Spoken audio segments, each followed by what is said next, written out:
Okay, it's my pleasure to invite Luke Oeding for this for his two talks. So he'll be taking us through representation theory of GLN, because this will be a precursor to GCT 1 and 2, which follows after this. Yeah, Luke, over to you. Great. Yeah. Thank you very much. Nice to meet some of you for the first time. We've corresponded by email, and hope to meet many more of you. I would like to come in January. I'm in negotiations with my wife. We have 3 children. One of them is 4.5, 5 months old. So there's a little bit of a challenge, but it would be great to be able to visit. I've never come to India before, but I would really love to. If you joined late, I don't know if the lecture notes are available in the chat, but I can share them again later if need be. So let's just get started. I'm going to give a very introductory talk about coordinate rings and algebraic varieties with symmetry. So let me see if I can get the screen to share again. Yeah, okay. Okay, so we're going to talk about coordinate rings and GLN representations. And please stop me at any time if you have some questions. There's 2 lectures, so I can adjust the second lecture a little bit if we go slow or fast or whatever for the first. So one goal is to find equations for algebraic varieties. What I mean by that is, if you have X inside of, for me, usually projective space, find polynomials. This is an algebraic variety. So find polynomials, say f of little x, such that f of x equals 0 for all x in the variety. So, and this is important. This is a fundamental question in algebraic geometry. It's the definition of an algebraic variety, that it is defined by a set of polynomial equations. And so often these varieties are given to us like something like GLN times the n by n, GLN squared times the n by n determinant. Is you could take its closure and this could be x. That's one example of an algebraic variety. You take a polynomial, you change coordinates in all possible ways, and then take the closure of that object that you made and want to understand what polynomials vanish on that object. There's some others like the permanent and so on, and those will come up much later.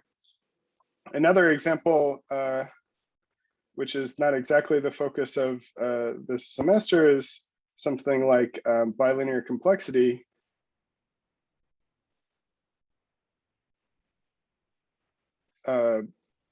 Like matrix multiplication, say n by n.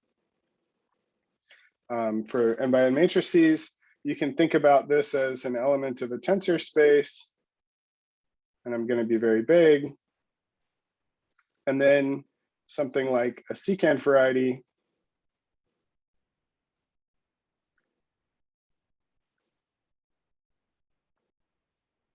would be the x that we're thinking about. And if I just call this thing m, your question is, for which m is, for which k is this guy in here? Well, you could check. You could check if you knew all these polynomials, f of x, in the ideal of x, the polynomials that define x, you just check f of m equals 0 or not, right? That's how you check if something is on an algebraic variety in the most naive way. If you knew the equations for the variety, you just plug the point in and see if you get 0 for all of those equations, and then you're done.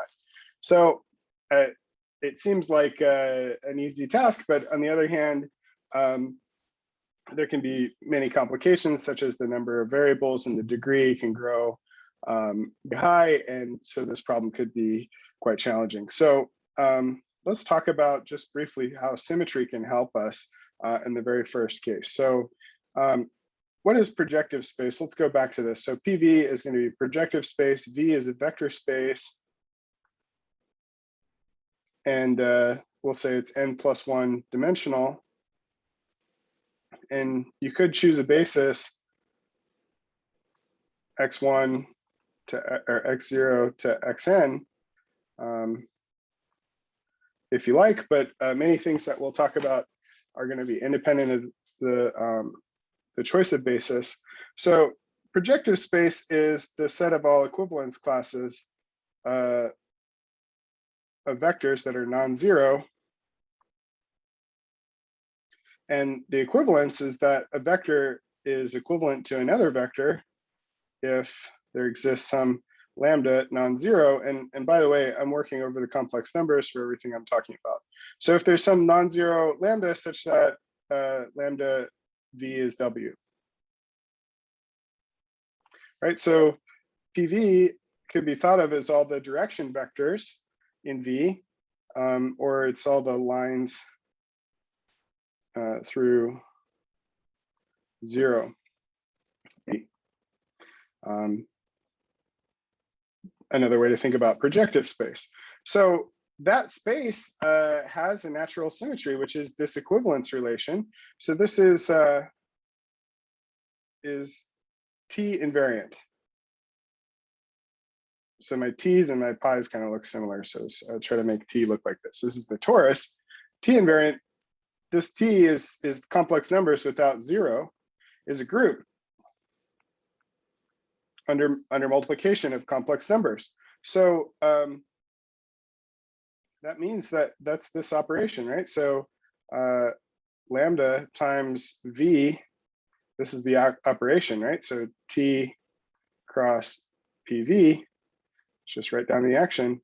So you take a lambda in here and you take an equivalence class here, and this goes to PV, and it just sends it to lambda V, but that's in the same equivalence class, right? So it just fixes every vector.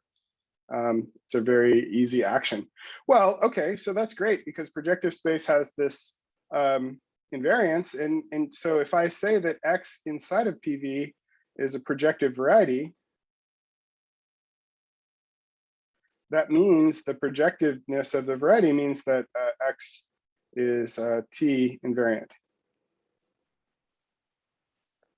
Okay, so what's the payoff once we have this? Well, a priori, the coordinate ring on V is just all polynomials in the x0 to xn if I've kept that choice of basis, or it's all polynomial functions on V.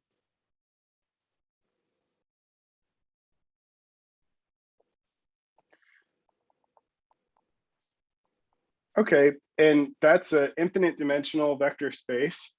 And without much other symmetry or so on, you don't have a lot of choice. I mean, there is a grading by degree, and that is imposed on us by, usually we don't write C of PV, but I'll say this.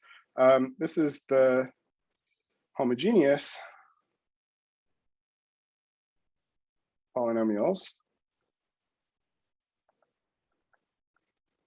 And let's see what happens here. So if I have an element, f of x vector, this is something like a0 plus a1, 0, 0, etc., 0, x0 plus, and so on, all the linear terms, a0, 0, 1, xn plus, etc., plus a sub I, some x to the I.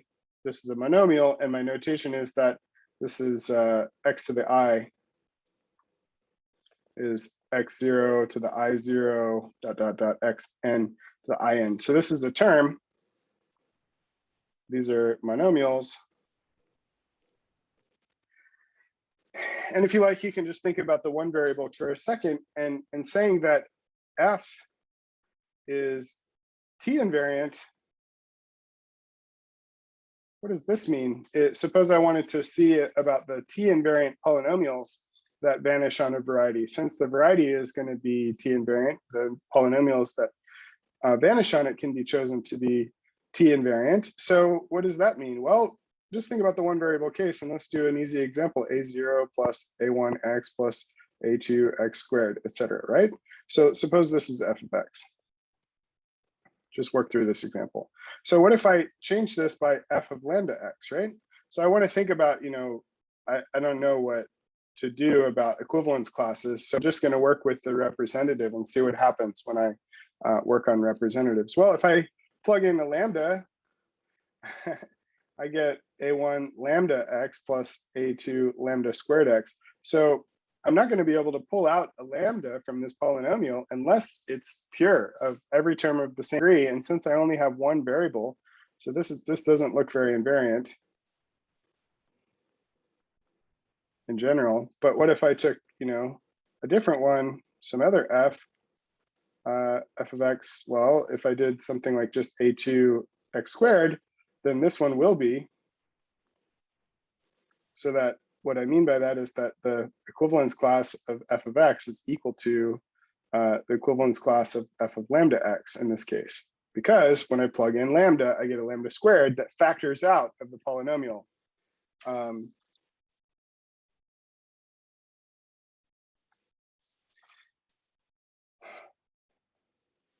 Right, so this is going to be lambda squared f of x in this case, which is just okay. This is the equivalence class of f of x. So that's what it means to be invariant under the T action for these polynomials. So this imposes a grading. So we can we get f of x T invariant if and only if it's homogeneous. That means that all terms have the same degree. We'll say non-zero.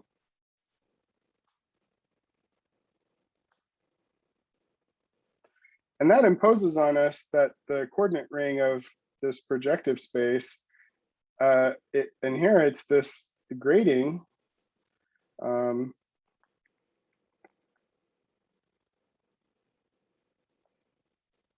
and this space here, C, V, D, this is homogeneous degree D polynomials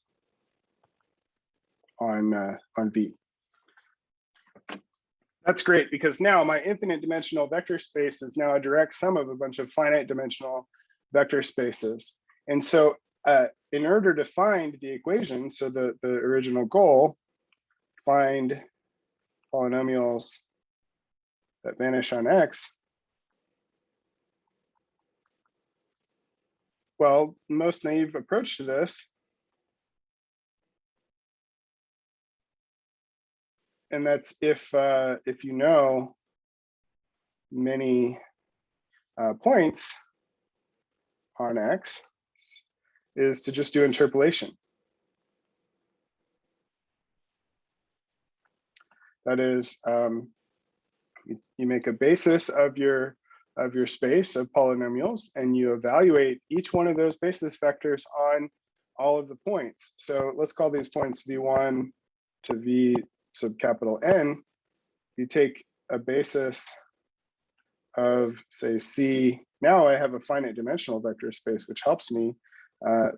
BD, and call it F1 to F.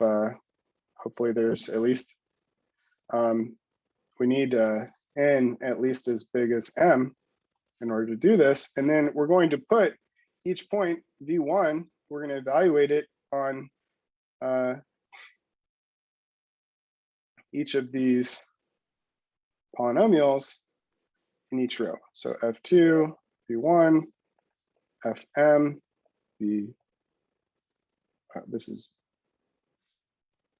V2, V2, okay. And we make a giant matrix like this.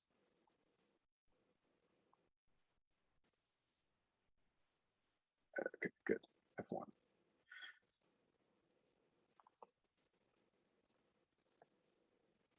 Okay, so we make this giant matrix and then we just compute its kernel. And I get my right and left mixed up, but I think this is going to be the right kernel of this matrix has, if I have B1 down to B n, Okay, now I have to think about this. So let's do the left kernel.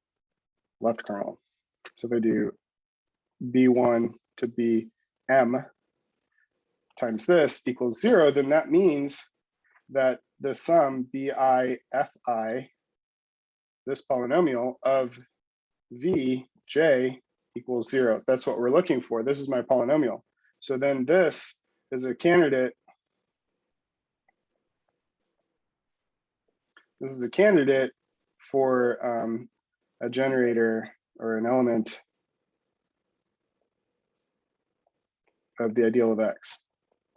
I say candidate because depending on how you pick these points, I mean, if you pick the points to be not sufficiently general, then you could get a false positive here.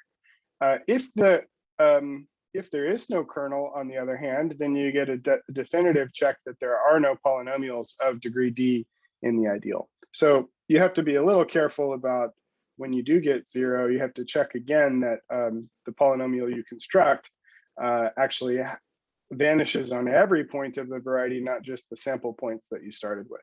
So let me explain what, I mean, if you didn't have a homogeneity, the usual coordinate ring C of V, it also has a filtration. It's just the constants. And then the things that are degree at least 1, at most 1, and then the things that are degree at most 2, etc. So you could always just work degree by degree, but if you try to do interpolation in the inhomogeneous case, you're doing much more work than you really have to do. So let me give you some dimension numbers. So the dimension of CVD is n plus D choose D. And the dimension, I hope I got this right, less than or equal to D is n plus 1 choose D plus D choose D. So it doesn't seem like much of a difference, right? I mean, you could work on the polynomials that aren't homogeneous up to degree D and keep doing that. But pulling into my own notes. So let's see what the numbers are. So, okay, so let's take this example. So let's take the case n equals 4 and say degree equals 10. And let's try the n by n matrices, or this n by n matrix null space computation is roughly, for an n by n matrix, it's roughly n cubed or n to the omega, depending on how careful you want to be on how many operations you need to compute the null space of a given matrix. Okay, so what I had down here was that number of rows for inhomogeneous versus homogeneous. In this case was 1001, and this is 286. And so this is maybe a factor of 3.5 times as many rows. And then when you plug into n cubed, you're doing, or n to the omega, you're doing on the order, oh yeah, and then this is the factor of how many rows. You have 12.25 times entries, and you have about 43 times as much computation. Okay, you can double check these numbers, but the point is that using fewer rows in a matrix is going to help us a lot in trying to find equations of algebraic varieties. And that's the theme of using symmetry to help us. Now, I wanted to do the case that we're all super familiar with, which is just homogeneous versus inhomogeneous polynomials. But now I want to switch to talking about varieties that we care about for this program. So, and we'll see that we can reduce this. Think about this as a reduction. If we didn't know the symmetry, we'd have to deal with 1,000 rows. But then imposing symmetry working in degree 10, we can do 3.5 times as fewer rows and so on, right? You can do 43 times less computation by using symmetry already, just with rescaling. So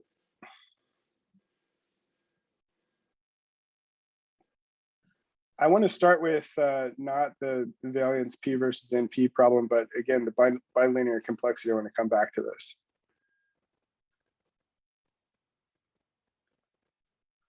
So in bilinear complexity, let's think about the matrix multiplication operator.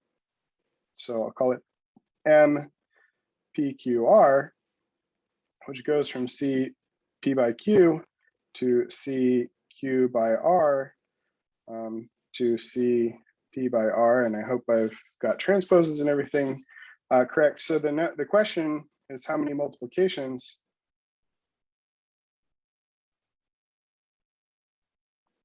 over, say, C do you need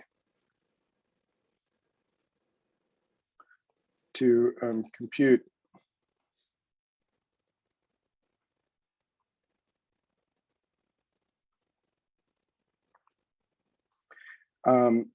so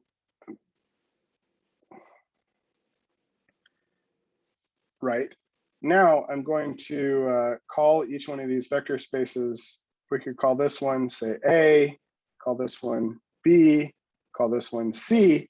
And really we're thinking about maps, linear maps, A cross B to C. They're bilinear. This space is in one-to-one correspondence with tensors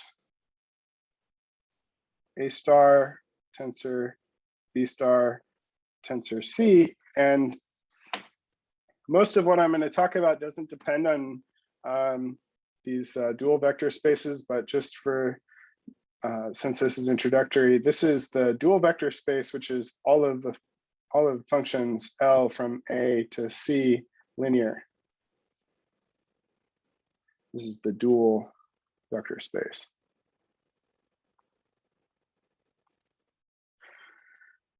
Okay, and then so this number of multiplications, we need to talk about an algebraic variety called the Segre product. This goes from PA. I'm going to keep these for now, but the stars are not super necessary for this discussion. Okay, so the Segre product takes the Cartesian product to the tensor product, and it takes the vectors up to scale to their tensor product up to scale.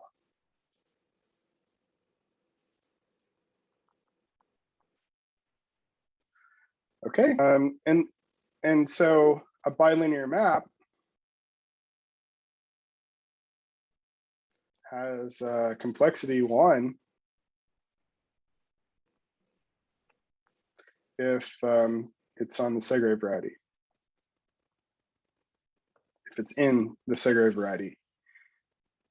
Not very many maps are going to be like this, relatively speaking, but anyway, that's what it means to have complexity 1, because I can compute. If I plug in something for A and I plug in something for B, I only have to do one multiplication to figure out what the answer is in C.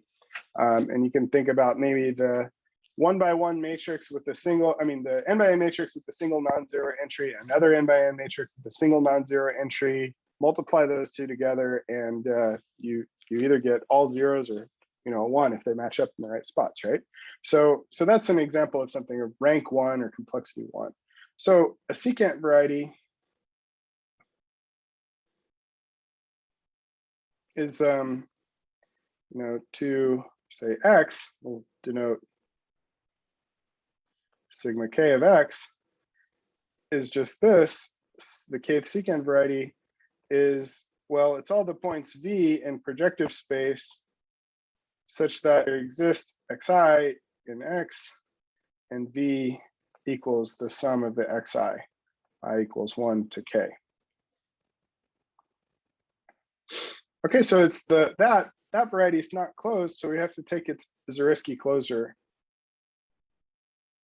in order to get an algebraic variety. And this is the set of tensors of border rank K.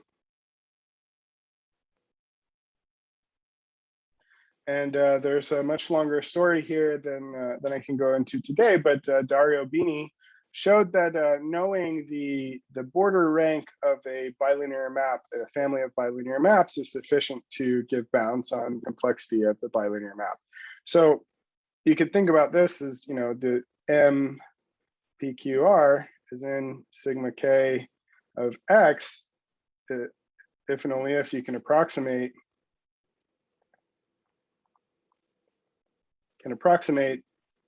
MPQR with an algorithm using K multiplications.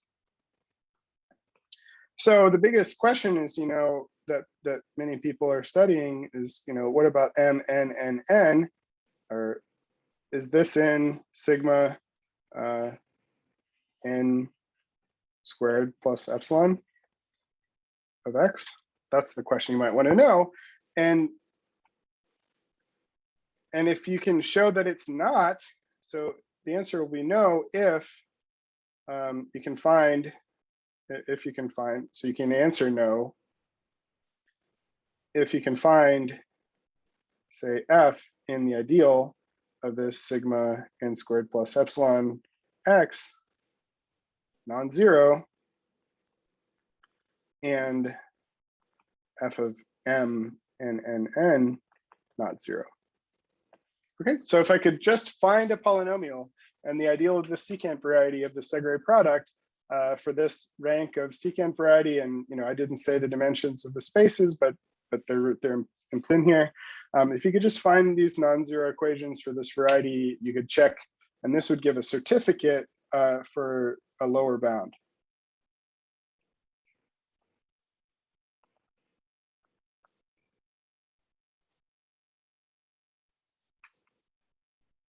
On the complexity of the matrix multiplication.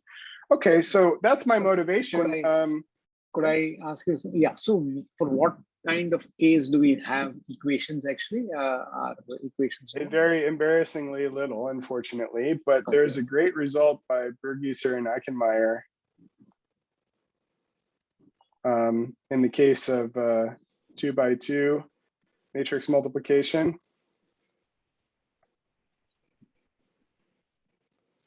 where they find equations for sigma 6 of P3 cross, sorry, see if I can get this right. I think this is the case. P3 cross P3, and M222 is not in here. Landsberg had a different proof, but unfortunately, even for M333, there is still a lot of room to make improvements here. Okay. We don't know if its border rank is greater than, I think, 17 or less than 21. So the K is between, I'll have to look this up to be sure, but somewhere in here, we don't know. There is an algorithm in the case of 21, and there are some lower bounds, and there's some recent work by Landsberg and a few others. But this work that Eichenmeier and company did was pretty impressive, to be able to find equations that that they could check using representation theory that show that this tensor is not in this variety. They already knew that it wasn't there, but by a different method, so they wanted to check their representation theory to be able to see if it's strong enough to be able to do this. It's hard to find equations of secant varieties, but that's one motivation for why you want to continue following the lecture. For me anyway. The other case that you can consider the determinant of an n by n matrix as an element of the polynomial ring on C n by n of degree n, right? But then you could think about this as its own vector space. And you could think about all changes of coordinates, GL of W, acting on det n the permanent also lives here. And so we could think about x as equal to this orbit of the determinant.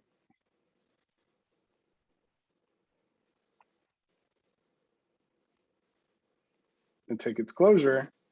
And we might want to compare to, say, y equals GL of W times the permanent of size m times some linear form to the n minus m, and take the closure of that. And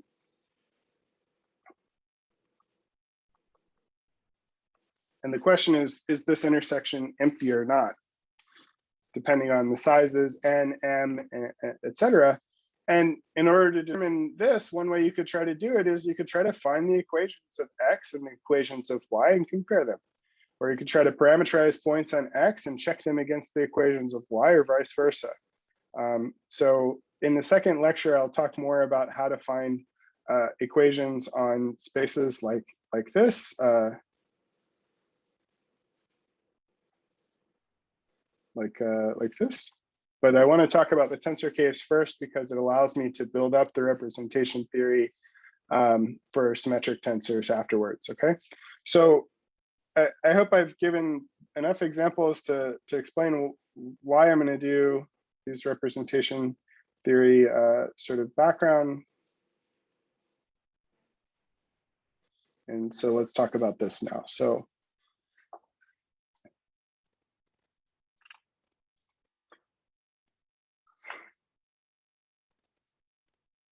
okay, so checking time, great.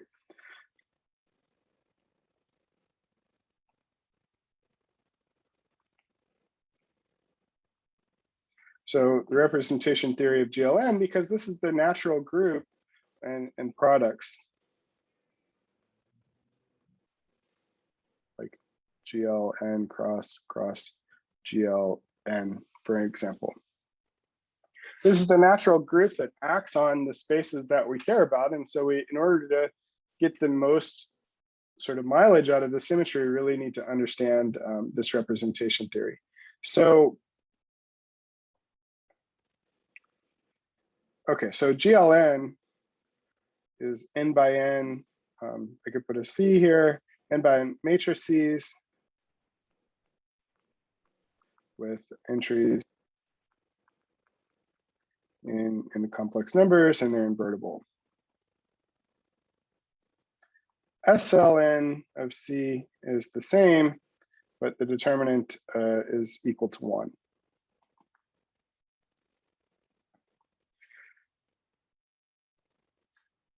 I grew up in math from learning to not choose coordinates if possible. So if V, and I'm going to have V, this is the way I like to index things, is going to be Cn plus 1. So you could put +1 on all of these and do n plus 1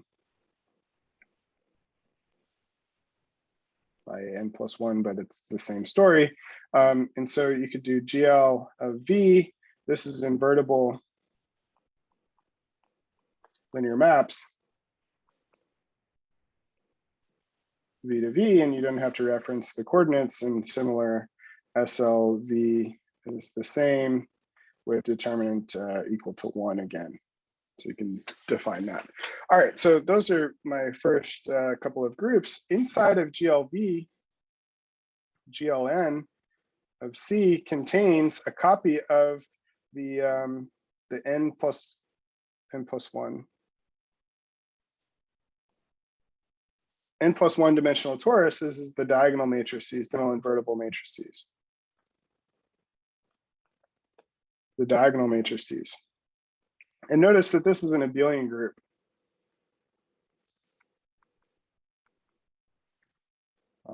There are many nice consequences of abelian groups. And so if I have the coordinate ring, let's go back to this for a second, CV, it has actually a Tn plus 1 action, just rescaling each variable, xi, or let's say this. So it's induced from what we get on the linear, on the generators, x0 to xn in CV, and lambda 0 to lambda n in here gets sent to lambda 0 x0 dot dot dot lambda n xn. Okay, so we rescale all the variables, and now we get a finer decomposition. So let's take the degree S homogeneous forms. It actually becomes a decomposition of things of weight S. Right now I'm just writing letters. I haven't described what these things are. So these are the homogeneous polynomials with weight or multi-degree W. So what's this? So this means that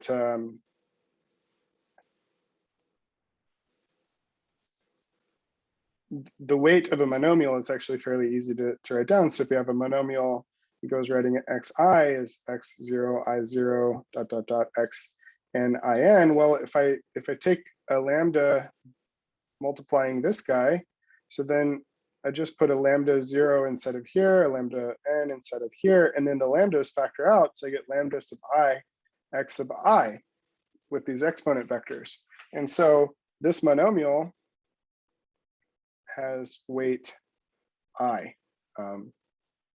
And I can think about this as, I0 to in, or I could also think about this as the number I0 or I sub j, e sub j, j equals 0 to n, and ej a basis of z n plus 1. And weights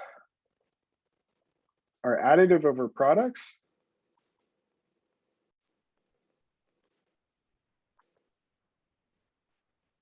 So that's nice. So that's how you induce the action up. That's this consequence up here.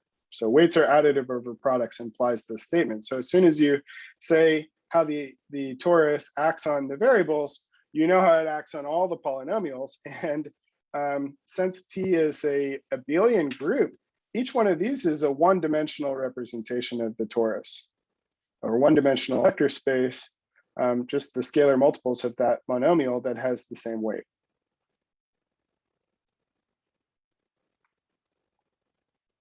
So if you had a variety, this is a very special situation, but if X were in PV if X T n plus 1 invariant, interpolation just becomes a bunch of one-dimensional interpolation problems. So, you could take the degree D interpolation matrix, and essentially what this does is if you choose a basis that respects the torus, you just get a bunch of blocks and all zeros out here. This is what it does to your matrix. It becomes block diagonal, and computing the kernel of a block diagonal matrix is way easier than computing the kernel of a full matrix. So it changes this, D, n squared number of operations, and n cubed or n squared entries, n cubed operations to compute the kernel to essentially just n entries and n operations. So that's a lot better, right? But there's not, okay, the varieties that we care about are not invariant under this strong of a group, but this type of action is going to show up again and again. We have different tori that are acting on the varieties that we care about. And in particular, there is this torus that lives inside of the general linear group, and that's going to help us understand some of the representations that come up. Okay, so that's one additional group that you could use, is the torus. Here's another one, the symmetric group, Sn, lives in n+1 lives inside of GL n+1 of C. This is the permutation matrices or permutation group. Permutations on n+1 letters, or the permutation matrices if I put them into GL n+1. So permutation matrices have a single one in every row and in every column, and they're invertible. The determinant tells the sign, and so on. These are things that we learn in our abstract algebra class. And I want to talk about the representations of the permutation group. So let me define a representation just to recall this. So a representation of a group, say G, is a homomorphism,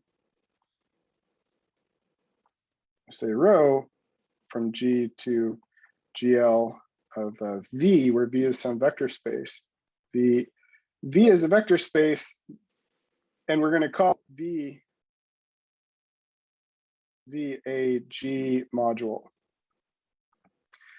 Because we're dealing with things close to commutative algebra, often people call R the coordinate ring on the vector space, and then they talk about R modules. So modules over a ring are very similar to modules over a group, but the axioms are slightly different. So anyway, this is what a G module is for me. Okay, so that's the representations of a group. And a fundamental question about any group, here are some things we want to know given a group, say G, what? Classify its representations.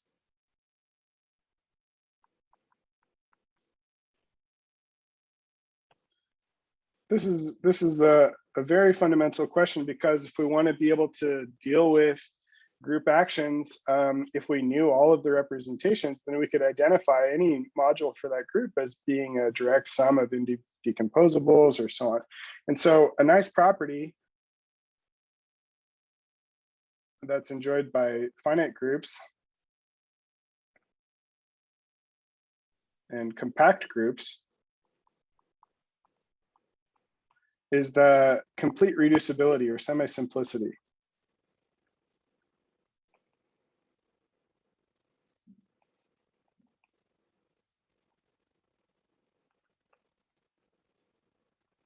Or reductive is another term. There are different flavors of reductive, but just let me leave it at this for now. So complete reducibility is something that finite groups have, like the symmetric group, and compact groups like SLN have, but GLN is not compact. But we're going to get the representations of GLN from the representations of SLN. So anyway, let's talk about complete reducibility. So for this, I need to talk about irreducible representation. So a G module, I prefer to think about the modules because I'm thinking about them. You could think about this as a vector space with a G action. So a G module can have a submodule, just like vector spaces have subspaces. So a G submodule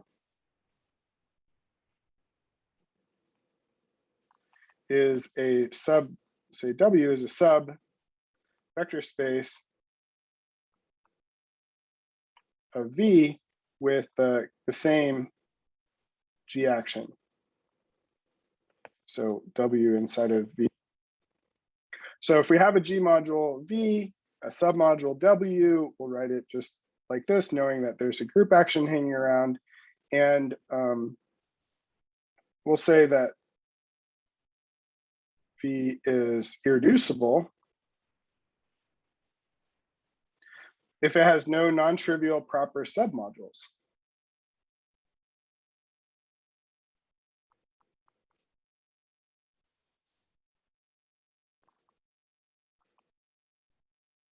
So every module has 0 inside of V. That's a submodule, and V is also inside of V. So this is trivial, and this is not proper. but those are G submodules, but those are the ones I want to avoid. So irreducible if it has no non-trivial proper submodules. And now I can give the definition of complete reducibility. So G is reductive if every, and by the way, all of my representations are finite dimensional representation. Say V has the property that if W inside of V is a submodule, then there exists a WC G invariant complement.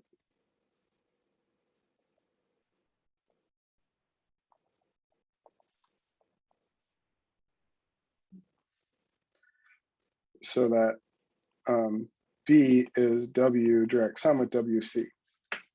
And so you get complete reducibility from this, because if the upshot is if V finite dimensional, then there exist irreducibles W1 to W sub some M, such that V equals a direct sum of irreducibles, W1 plus dot dot dot plus WC. And now you see why I need finite dimensional, because I can't do downward induction on an infinite dimensional vector space. I can't induct by the dimension to do this. But anyway, my vector spaces are finite dimensional. So there are finitely many irreducibles, and they don't have to be pairwise distinct.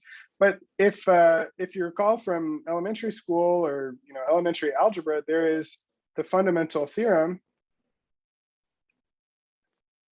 of arithmetic. What does it say? It says that for any number, for all n inside of Z, there exists P1 to Pk prime, R1 to R, well, let's just do it this way. I don't have to be distinct, such that n is P1 times dot dot dot times Pk. That you can factor any number into a product of primes. If you like, you can factor them to a product of powers of primes. So let's do this, R1 to Rk. And then you could say Pi distinct primes, and Ri are natural numbers. And this is unique up to changing of order. So the fundamental theorem of arithmetic, why would I step all the way back? Well, complete reducibility means that you have a fundamental theorem for your modules. So the fundamental theorem of compact groups or finite groups is that for any representation, so the group, I should have done, because I taught abstract algebra, there's also the fundamental theorem of finitely generated modules over a PID. Okay, that's a lot of acronyms, but anyway, any finitely generated module over a PID has this exact same property that if you have a module, there are a bunch of prime submodules, and you can write it as a sum or product of those.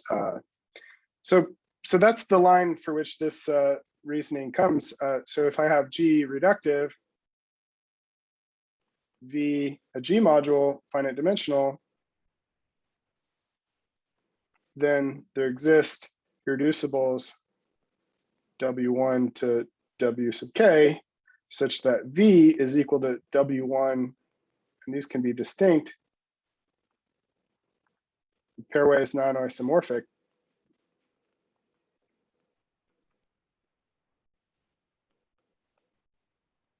That's what I mean by distinct. W1 to the R1 plus W sub k to the Rk, are natural numbers. Great, so reductive groups have this nice property that if we just knew all of their irreducible representations, then we know all of the representations. Just like if you know all the primes in the integers, then you know all the integers, okay? You have a prime factorization. So I think we can all agree that that's a great property for a group to have, and the sort of theorem is that G finite or compact implies complete reducibility or reductive. Let's say reductive.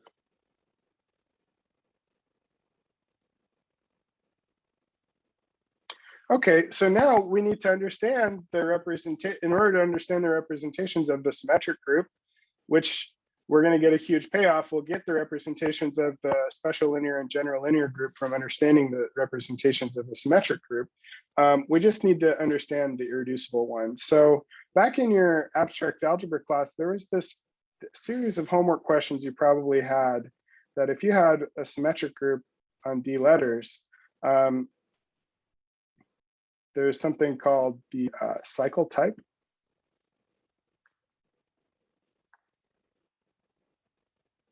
We know that, sigma 1, sigma 2 in SD don't commute in general,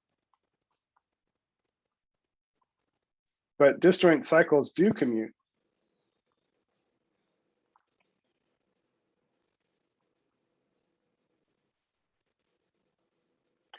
Disjoint cycles commute. And so that's nice. So we can say, if sigma 1 equals, say, 1 to K, and say sigma 2 is K plus 1 to, say, S, then sigma 1 times sigma 2 is sigma 2. Right? So I like the cycle notation for permutations. And so the other thing we know is that the cycle type is invariant under conjugation. So the cycle type, I should have said this, is every element of the symmetric group has a decomposition into a product of disjoint cycles. Every sigma in SD has a cycle decomposition.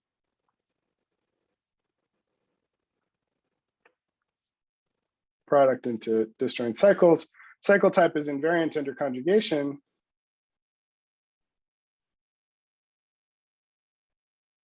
So we've decomposed the symmetric group into a bunch of equivalence classes.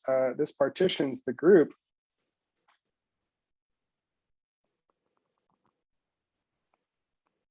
Into equivalence classes. And these are just determined by the lengths of the cycles.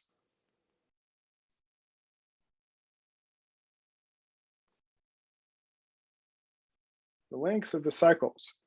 So let's let pi d be a partition of D.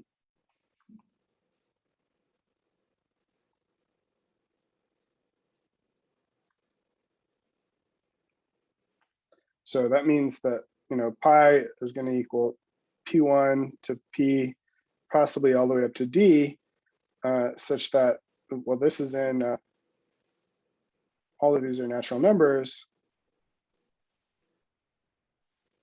such that the size of pi, which is the sum of all the entries, is equal to D. That's what it means to be a partition of D. Okay, so the partitions index the cycle types.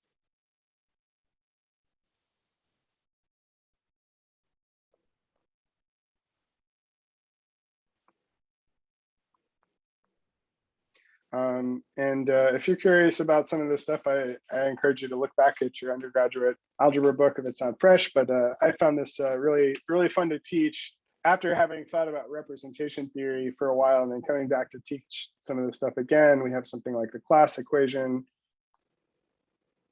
There's many nice topics that are surrounding this, and they have implications for representation theory.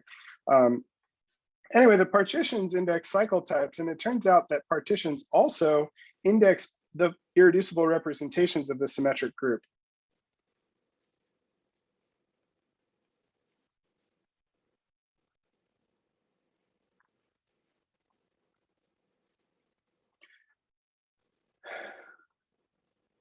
The partitions index the irreducible representations of SD. So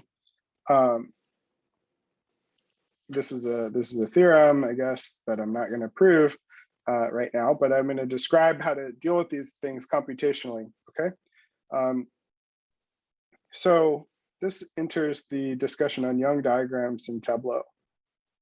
So a Young diagram is a collection of boxes. And for me, they're justified to the top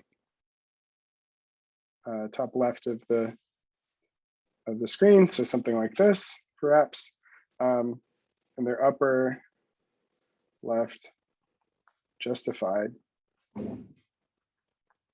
People have different conventions, but this is going to be the convention we're going to go with for now. So they're upper left justified collection of boxes, and the number of boxes in row, say J, is going to be in correspondence to P sub J, the jth part of pi. So Young diagrams are in one-to-one correspondence with partitions, and they give a pictorial representation that is a pictorial description that's very useful in describing some of the operations. So let's do this. So the partition 3, 1 is a partition of the number 4 because 3 plus 1 is 4, and the diagram is this one. So 3 boxes in the first row and 1 box in the second row. So that's the Young diagram. All of the partitions of 4, so I put these in the notes. So there's the partition 4. I drop all the zeros, right? So this is 3, 1, 0, 0. I get tired of writing the zeros. This one is 4, 0, 0, 0. I'm just going to write it like that, okay? So then we have this one, we have 3, 1, we have 2, 2, we have the hook like this, we have 2, 1, 1, and we have this one, 1, 1, 1, 4 ones. And if needed, I'll call this 1 to the 4th, where powers indicate repetitions. Okay, so those are the Young diagrams. And so the theorem, which I haven't proved, is that each one of these are the representation, they correspond to the representations S4, irreducible representations of S4. Now, we might want to know for any one of these representations what its dimension is. That's the first question you should ask of any vector space after you know what its ground field is. What's its dimension? So there's a nice result about dimension.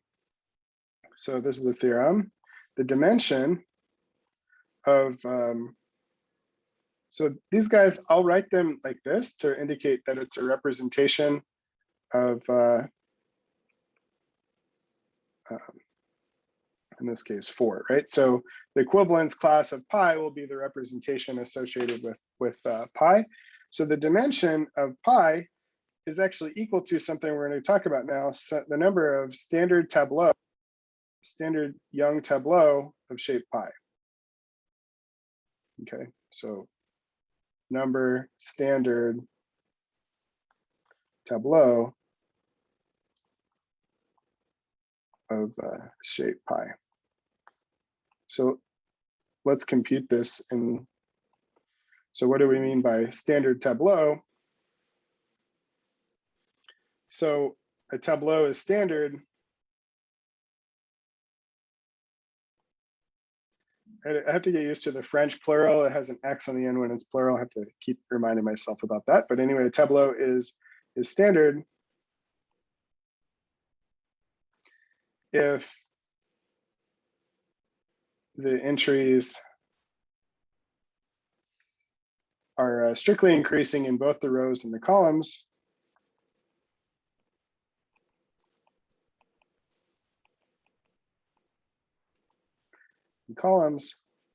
And have no repetitions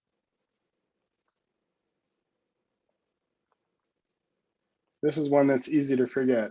So the entries are going to be 1 up to D, and the tableau is going to be called T sub pi, and pi is going to be a partition of D.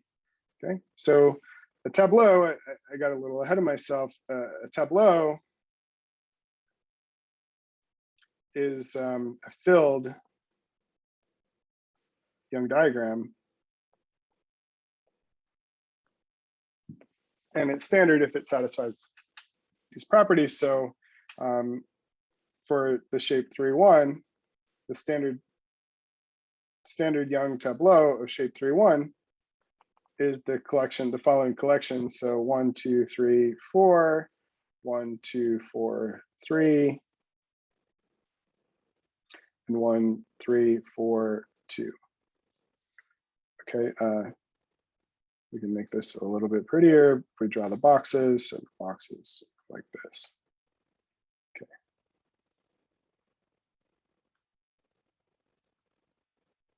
Okay, so that's the set of standard tableau. And so what that means is that the dimension in particular of this partition 3-1 associated representation is equal to 3.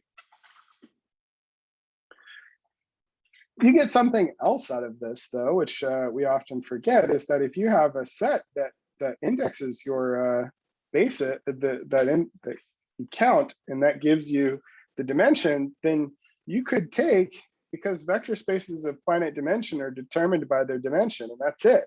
So you could take these elements, SYT 3-1, the set, as a basis of the representation 3-1. It's a vector space, so it could have elements that are column vectors of height 7, but only 3 of them independent, or whatever you like. But then you could say, well, then the formal linear combinations of these bases with the coefficients coming from the complex numbers forms a 3-dimensional vector space if you assume that these are linearly independent from the get-go. And part of this theorem that I'm not proving to you can be proved by the discussion that we're currently having. But I wanted to sort of go at it from this backwards point of view. Here's another view of so how to think about a standard Young tableau of shape pi. We're going to think about them as operators. As operators on tensor space.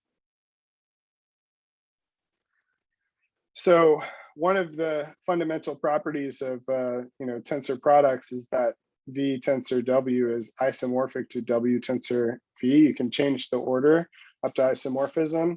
And so V tensor to the D, just V tensor many times, is has a SD action, right? Just permuting the factors. And so how can we look at this? Well, check this out. So if I do V tensor to the 4th,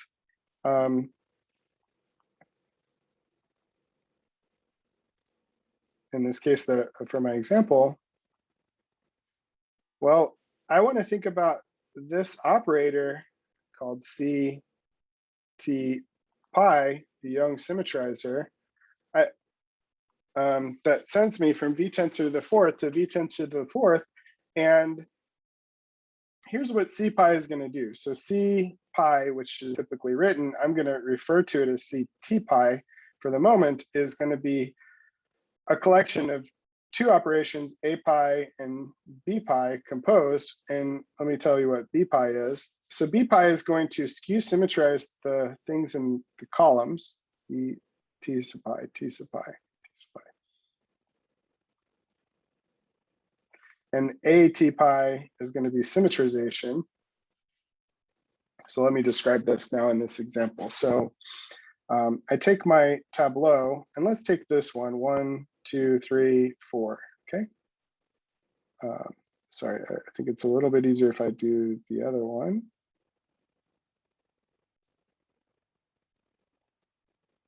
Okay, I'm going to take this tableau as my T. And so what skew symmetrization am I going to do? Well, I'm going to arbitrarily give a number to each one of these vector spaces, even though they're all isomorphic. So VI isomorphic to V for all I. So, and I'm going to send this to the skew symmetrization of the first two. So I'm going to call this wedge 2 V12, tensor V3, tensor V4. So what is this wedge 2 V12?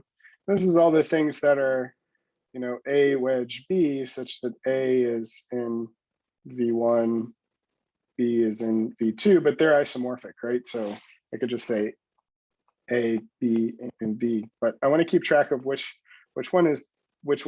And what's A wedge B? Well, this is just A tensor B minus B tensor A, and I should probably keep track of the coefficient in front. Okay, so it's a skew symmetric tensor, and in general, if I take wedge K of V, this is all the things. So this is the complex linear span of this set. So the complex linear span, I'm just telling you the basis vectors. So it's A1 wedge AK, such that AI are in V, and this symbol A1 wedge AK is equal to the sum over 1 over K factorial. And then I have to permute everything. So sigma in SK, A sigma 1, tensor A sigma 2, A sigma K. So that's the exterior product. And so now, I think it won't let me zoom. Okay, so this operator skew symmetrizes the first column, and then there's secretly a wedge 1, which is just sort of a trivial functor that just sends the vector space back to you. So anyway, that's what this does. Okay, so that's this guy. And because I give you this description, you can think about this as living inside of, it actually does live inside of B tensor to the fourth, but I'm going to keep track of where did these vectors come from by these extra indices that are totally superfluous from the point of view of the vector space B tensor to the fourth, but are useful for this operation. So that's what the skew symmetrization map does. It skew symmetrizes the columns. Now the symmetrization map symmetrizes the rows. So what is A T pi? Well, V1 tensor, V2 tensor, V3 tensor, V4. Remember that tensor product is commutative on the level of vector spaces. So my reference tableau was this one. So I want to symmetrize 1 and 3 and 4. So I'm going to map this to sim 3 of what I'll call 1, 3, 4, and then tensor this with V2. And if you like, you could put all of these together, V1 to V3, tensor V4, tensored with V2, and then send this to sim3V and send this to just a V like this. That's how it's usually thought of. Okay, but I'm going to keep track of the fact that, so what's the sim3? So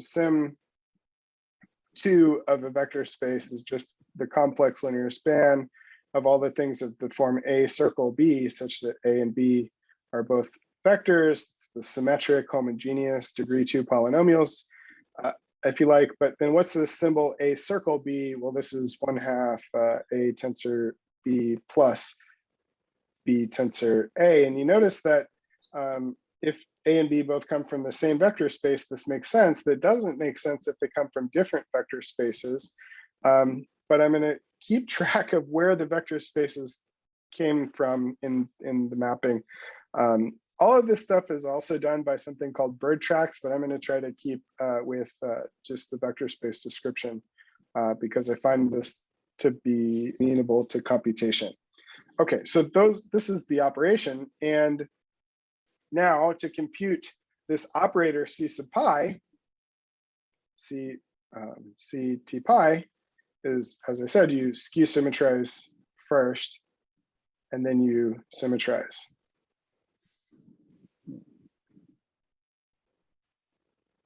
So this is the map V tensor to the D to V tensor to the D. And now I can check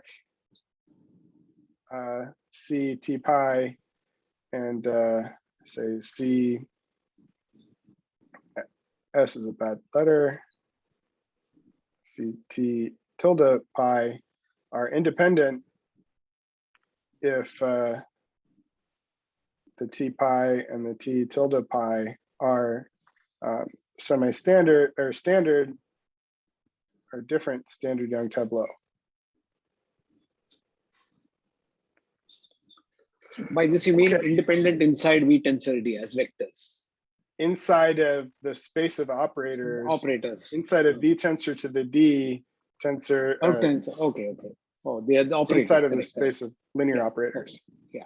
Yeah. They're linear operators, so independent, exactly. So I've transferred my question of independence to the space of linear operators V tensor to the D on V tensor to the D to V tensor D. And so that I think is easy to check because the vectors are in different places everywhere. You can convince yourself that they're independent.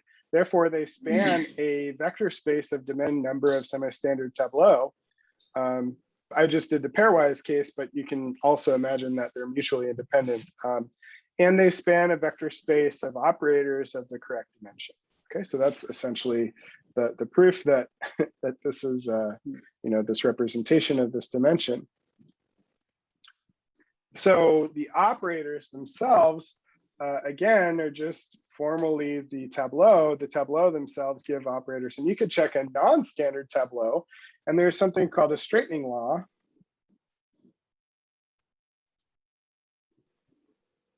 Which is a little bit far afield for today, for this lecture series, but the straightening law allows you to take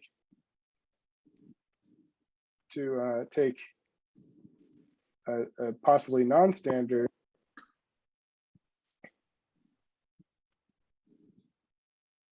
say y sub pi and write it as a C linear combination of a standard Young tableau. And so if you have these operators, you might care about whether they do the same thing. You could just take all the operators defined by tableau, and it turns out that the straightening law is really the key to showing the standard tableau span the space of the operators that we care about. Okay, but I'm going to skip the discussion of straightening laws. Okay, so where are we at? We have several things. We have representations of, we have SD reps, and we have Young symmetrizers.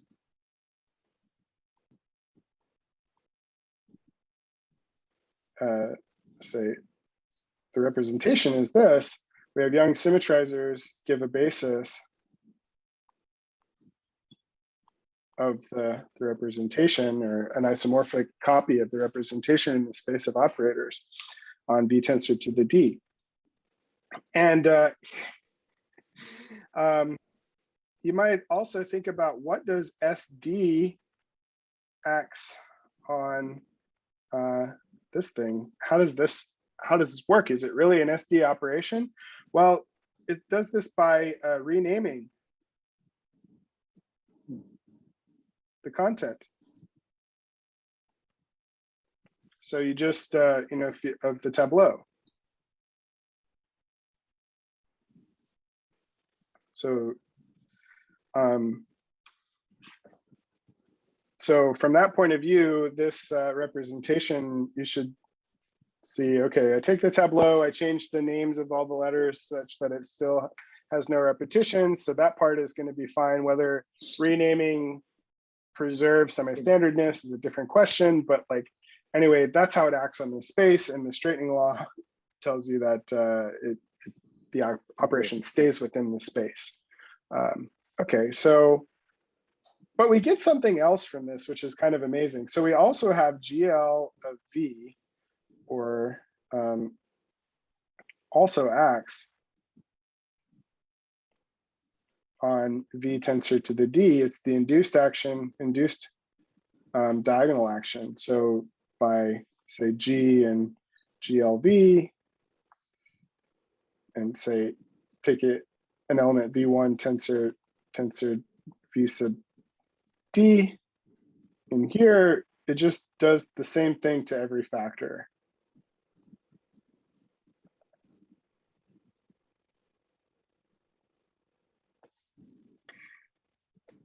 Or let me remind you, SD acts on V tensor to the D by permuting factors.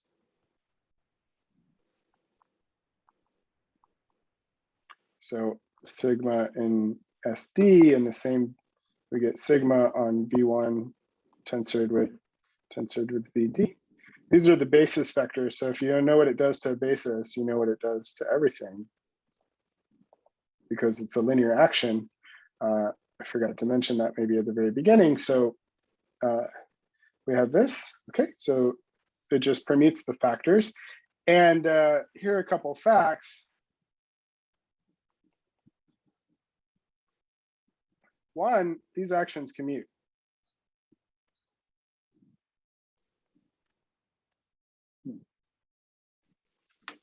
So is that clear? I mean, if you change coordinates in every vector space by the same change of coordinates, and then you permute, that's the same thing as permuting and then changing coordinates in every vector space. So I think it's pretty obvious the actions commute. Less obvious is these actions are mutually the commutators of each other. So the actions, so 2, GL of V and SD are one another's commutators.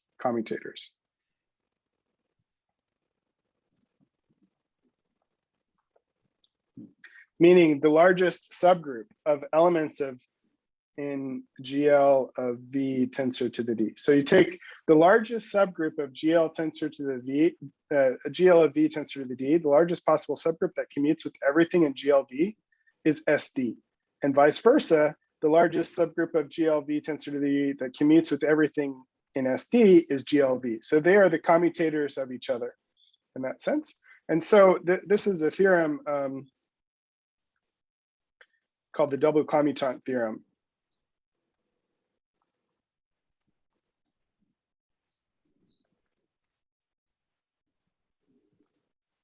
And this is probably by Schur a long time ago, is this statement. The upshot of this is that I can consider their mutual action is GL of V direct product with SD. And you might worry about whether this is a direct product or a semi-direct product, but because they're the commutators of one another, it's a direct product. On V tensor to the D, we get a mutual action of these two groups on this space, and we get a decomposition. V tensor to the D is equal to a direct sum of partitions over the partitions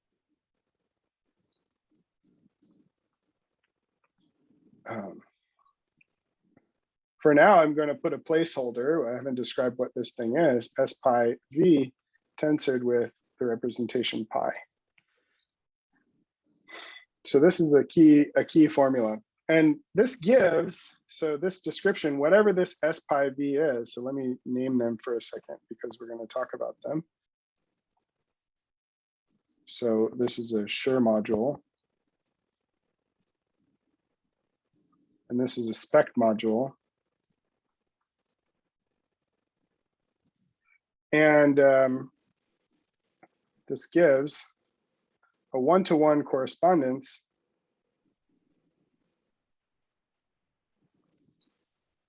pi back and forth to S pi of V. And these Schur modules are GL of V reps. And the spec modules, as we've discussed already, are the SD reps. So this gives a one-to-one correspondence between the representations of the symmetric group and the representations of the general linear group. And I know that I have 75 minutes. Please correct me if I'm wrong, but I'll try to wrap up very shortly. So the Schur module, here's the nice thing though, the S pi V is equal to the image of C pi, T pi, for some T pi, standard Young tableau.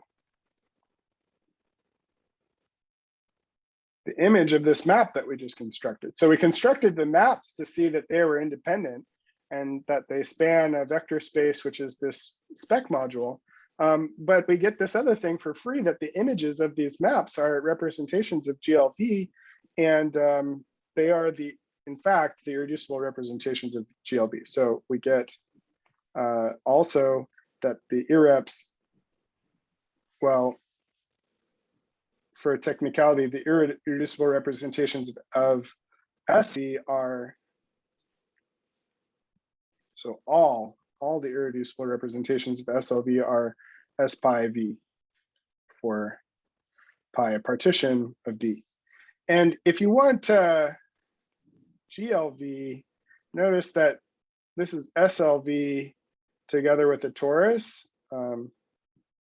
multiplication by the determinant. And so this torus action means that all the irreducible representations of GLV just are the same as SLV up to a twist.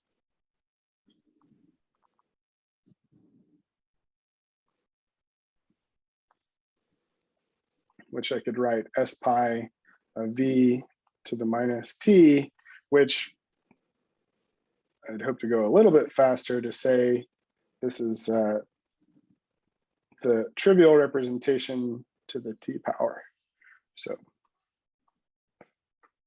okay, so anyway, all the irreducible representations of the group GLV, which is our goal, are given by the Schur modules, and I've given you a recipe to compute them in some sense, but I haven't given you a recipe to compute a basis of them, and maybe I'll start with that next time. So next time, let me just say where this is going. So next time, we'll give bases of the S pi V, and we'll look at the multiple tensor factor case.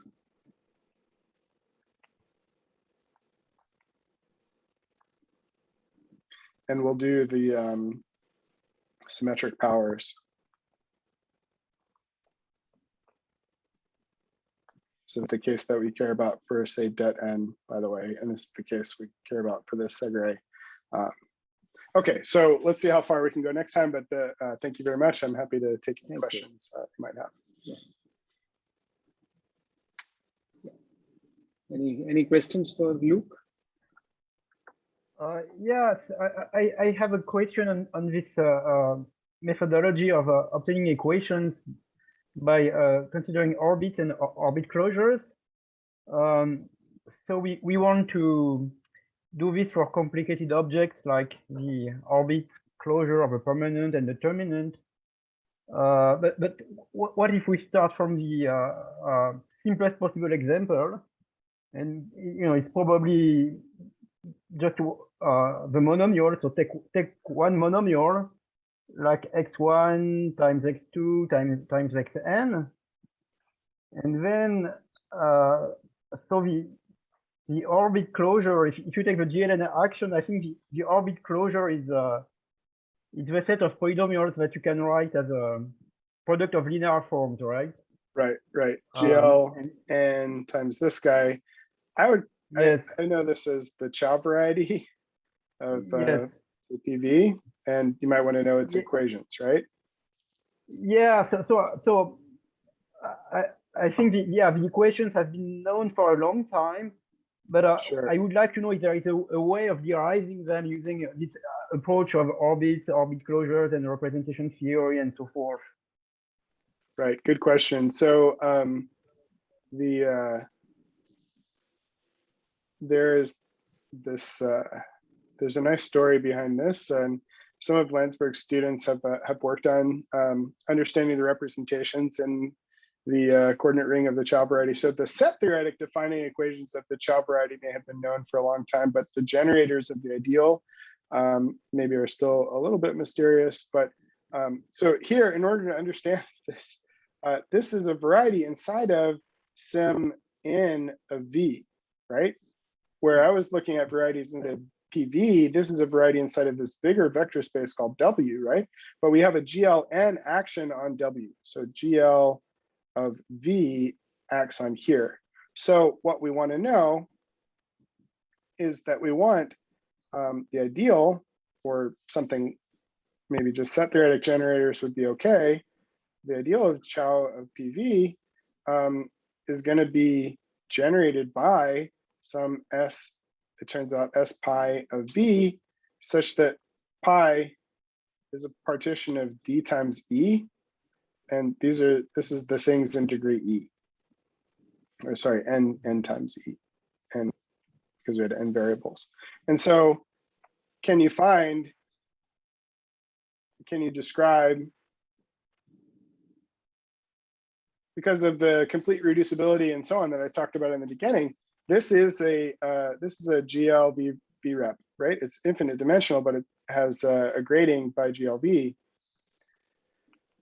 And so therefore its minimal generators are a collection of GLV representations to some powers. And we want to find, can we describe this? Can we describe the generators in terms of the Schur modules? So part of the story, which I'll describe next time, is how to construct these in this case, where we don't have V tensor V, or just one copy of V, we have the symmetric power. So these, it turns out these partitions will be, or the fillings of the partitions will be standard in the sense that we're going to allow repetitions. But we have to be careful about how we allow the repetitions, and then we'll get an algorithm computing the highest weight space of this representation that then we can check on the points of this orbit. And so anytime you have an orbit, that means you have a parameterization of the variety. That means you can produce as many points on an open subset of the variety as you want. And so if you have a pairing between points and representations, which is part of my goal for next time, then you can try to evaluate the representation of polynomials on the points of the orbit and do interpolation on the level of representations. Just like we mentioned, when you have a big torus action on V, then the interpolation problem becomes a collection of one-dimensional interpolation problems. This will mean that, okay, we don't have that giant torus action, but we do have a general linear group acting, and we'll get an interpolation problem in terms of these representations. They occur with higher multiplicities than just one, but we can try to deal with that with the tableau, and that's coming. So one question. The names of the authors of this paper, the how duality and so on, I forgot them for now, but if I can remember, I'll put it in the notes. Thank you. Thanks for the question. And and when you say the ideal is generated by S pi, so there are multiplicities also here? Should be, right? Yeah, there are. So just like when we only have a single, one-dimensional torus acting on the polynomial ring, you could think about, it's an abelian group, so all of its representations are one-dimensional. So you can think about the homogeneous polynomials of degree D as being, a multiplicity n plus one choose, n plus D choose D number of copies of one-dimensional representation. And so yeah, these things occur. I should have put this, right? So there's some multiplicities that occur here. But what I like to think about is, instead of just taking an arbitrary direct sum of something, I'd rather think about it as a tensor product of a vector space that I can write a basis of times this highest weight space. So I'm going to call this the highest weight space.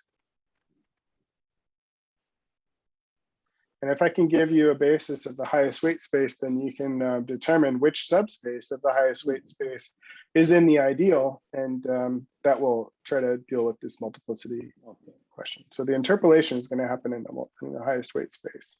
Okay. Any more questions for Luke? No. Okay, so the lecture notes are up. So he's given in the chat. Oh yeah, let me put this in the chat again. Yeah, we should put it in the chat again. I think I And don't know we'll how put to- it up on the website. Sure. Also. And this is kind of a living document. So if you notice comments, questions, Okay, sure. please just send them to me, Yeah, and I will sure. update as I go along. Right. Yeah, So great. so anyway, I guess I went through about 6.5 pages of the lecture notes, and so there's more than could be here. But anyway, I wanted to be a little bit more thorough in the notes, so Okay. hopefully that's helpful. Yeah. Okay. Let's thank Luke for his lovely talk. Thank Yeah. you. So we'll meet again on Fine. Tuesday. Tuesday is when we meet. Yeah, Tuesday, November 2nd. Yes. Okay. Yeah. Thank you. Thank you. Thanks for staying up late for this Yeah. lecture. Yeah. Bye. Thank you. Yeah. Bye.